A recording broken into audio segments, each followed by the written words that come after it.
आप देख रहे हैं पब्लिक समाचार, पब्लिक के साथ। शहर के लिए बहुत बड़ा काम है।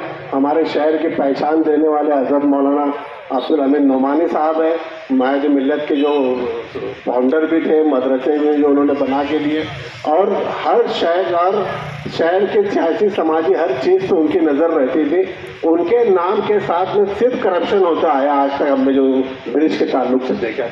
उसके बाद भी जनता दल से उन्होंने आवाज़ उठाई थी। इलेक्शन के टाइम में महापंचायत बैठाया गया था, जिसके बाद से इलेक्शन में जोर आया, जिसके बाद से लोगों में सियासी बेदारी आई इस एरिया के। मगर हमको लगा था कि असेंबली इलेक्शन होने के बाद में ब्रिज का काम भी हो जाएगा, मगर आज 3 साल होने के बाद में भी ब्रिज का काम देखा नहीं गया था। आज नोमानी ब्रिज की बात ऐसी है कि आज ये सख्त ज़रूरत है। बस्ती जो बस्ती है, या तो पानी से बस्ती है या रास्तों से बस्ती है। यहाँ पे बुनियादी सहूलत और उसके अलावा हमारे लीडरान की बेहसी, जो बरसर इख्तियार है, जो 5-5 साल जिनका मेयर रहे, 500-700 करोड़ की कारपोरेशन की जो मेयर रहे, 5 साल मियाँ बीवी रहे, उनके भी कभी कान पे जू नहीं रहेंगी कि ये काम भी हमने बिगाड़े थे, हम अभी उसको बना देंगे। जिन्होंने मालेगांव शहर के मुख्तलिफ इलाकों में मस्जिद और फलाही कामों के लिए जगह वक्फ की थी। दूसरा, वो पुल हज़रत मौलाना नोमानी साहब रहमतुल्लाह अलैह के नाम से। इन दोनों अजीम शख्सियात को इस जगह से मैं खराज अकीदत पेश करती हूँ, और उन शख्सियात को जो उस वक्त में ये ताकत रखते थे कि हुकूमत करने वाले उनके दरवाजे पर आकर खड़े होते थे।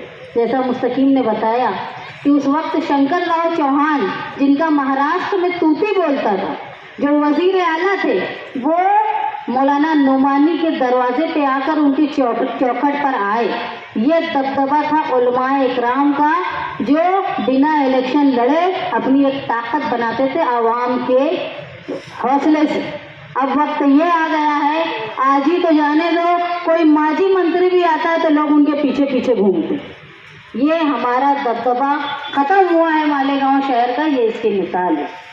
मालेगांव शहर का वो इलाका जो बाग महमूद और समकशेर से लगा हुआ हिस्सा, जहाँ बड़ी आबादी किला रसूलपुरा और उस मोतीपुरा, उस इलाके से आई हुई आबादी है। हम लोग हमेशा जब शहर से बाहर जाते हैं तो देखते हैं कि अगर कोई आदमी कोई एमएलए मिनिस्टर बन जाता है तो वो अपने पूरे ज़िला को एक खूबसूरत शक्ल बना देता है। मालूम पड़ता है भाई शरद पवार थे तो उन्होंने बारामती का औलिया बदल दिया, नांदेड़ ने फला का मिनिस्टर थे तो उन्होंने ये कर दिया। मुसीबत ये है कि मालेगांव शहर में पहले भी कैबिनेट मंत्री थे, आज भी कैबिनेट मंत्री हैं दादा भूसे, और उनका इलाका, ये इलाका आप यहाँ आकर देखो, न रोड है न गटर है। यहाँ तक जब मैं ख़वातीन में बैठी थी तो उन्होंने मुझे बताया कि नोमानी पुल का ये हाल है कि जब एक मरतबा ऐसा हुआ, पानी बढ़ गया तो बच्ची वहाँ बैठी हुई है जो स्कूल से आ रही थी, तहजीब हाई स्कूल से, वो पानी के बहाव में बह गई और काफ़ी दूर लोगों ने उसको कोशिश की, हिम्मत की और उसको जिंदा निकालने में कामयाब हुई। डायनामाइट होने की तरफ चली जाए। मैं बोला कि 15 दिन नहीं, 1 महीने का वक्त देते हैं, आप टेंडर निकलवा दो।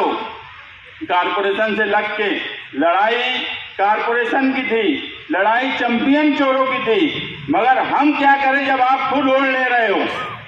इसमें हमारी क्या गलती है? लड़ने हम प्रशासक से गए थे, ये प्रशासक के बाप का पैसा नहीं है मालेगांव कारपोरेशन का कि वो जहाँ औने पौने खर्च करेगा, वो यहाँ के प्रभाग नंबर 1 में तोड़ फोड़ करेंगे ताकि उनको पैसा दिया जाए और वो वहाँ 20 करोड़ 25 करोड़ रुपया दे देंगे और हम मालेगांव शहर के लिए कोई बात नहीं बोलेंगे। तो ऐसा इस शहर में कभी नहीं हुआ। मैं इससे पहले भी बोला कि सवाल करने की हिम्मत तो हमारी ऐसी है कि कोरोना की टीम रेस्ट हाउस में जब राजेश टोपे आए, उस वक्त के मिनिस्टर हेल्थ मिनिस्टर थे, कलेक्टर बैठा हुआ था, उस वक्त भी हमने सवाल राजेश टोपे साहब के सामने किया कि ये कलेक्टर यहाँ 5 मिनट नहीं रुकता है, और आप यकीन मानो उस सवाल के बाद कलेक्टर को यहाँ रुकना पड़ा, यहाँ पर अलग से दूसरे ऑफिसरों को भेजना पड़ा। सवाल हम सिर्फ ये बोलते हैं कि आप किसी से लड़ो मत, आप सबके साथ रहो, मगर सवाल करने की हिम्मत होना चाहिए। जिस दिन हम अगर सवाल भी करने की हिम्मत नहीं रही हमारे अंदर, तो हम उस दिन सियासत से किनारा कसी इख्तियार कर लेंगे। यह बाग महमूद का सवाल नहीं है, नुमानी पुल ये पूरे शहर का सवाल हमने बना दिया है और ये पूरे शहर का सवाल रहेगा। 17 दिसंबर जिस दिन कारपोरेशन बनी थी उस वक्त तक कमिश्नर जो आज प्रशासक है, जो सिर्फ और सिर्फ ऐसे ही धंधे कर रहा है जिसमें उसको माल मिले, बाकी दूसरा कोई उसके पास बात नहीं है। 100 करोड़ के काम में 10 एक नई रिवाज डाल दी गई, हर काम को 10% अबो देना और कारपोरेशन के जनरल फंड में से ठेकेदार को 10% अबो का भी पैसा अलग से देना। वो कमिश्नर को भी हम बता देना चाहते हैं कि 8 दिन में अगर वो लिखकर जवाब नहीं दिया तो हम 8 दिन के बाद ही तहरीक चालू करने वाले थे। और आप यकीन मानो कि कोई भी काम बगैर तहरीक या आंदोलन के होता नहीं है। अगर ये सवाल हम करते नहीं तो दौरे यहाँ होते नहीं। मैं इतनी ही बात बोलूँगा कि हम जमा खर्च पे भरोसा नहीं करते, मगर उसके बाद भी अगर ये बात बोली जा रही है कि 15 दिन में बनेगा, तो मैं 15 दिन नहीं, 20 दिन भी नहीं, 25 दिन भी नहीं, मैं 1 महीने का टाइम देता हूं कि 1 महीने में नुमानी ब्रिज का टेंडर आप निकलवा दो कारपोरेशन से।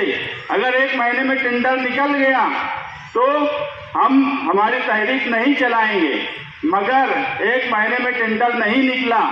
17 दिसंबर जिस दिन कारपोरेशन बनी थी और कारपोरेशन ने क्या सहूलत दी, अब सवाल सिर्फ नुमानी ब्रिज का नहीं है, अब सवाल बाग महमूद में क्या सहूलत दी गई इस 20 साल में, वो साथ में जुड़ा हुआ रहेगा।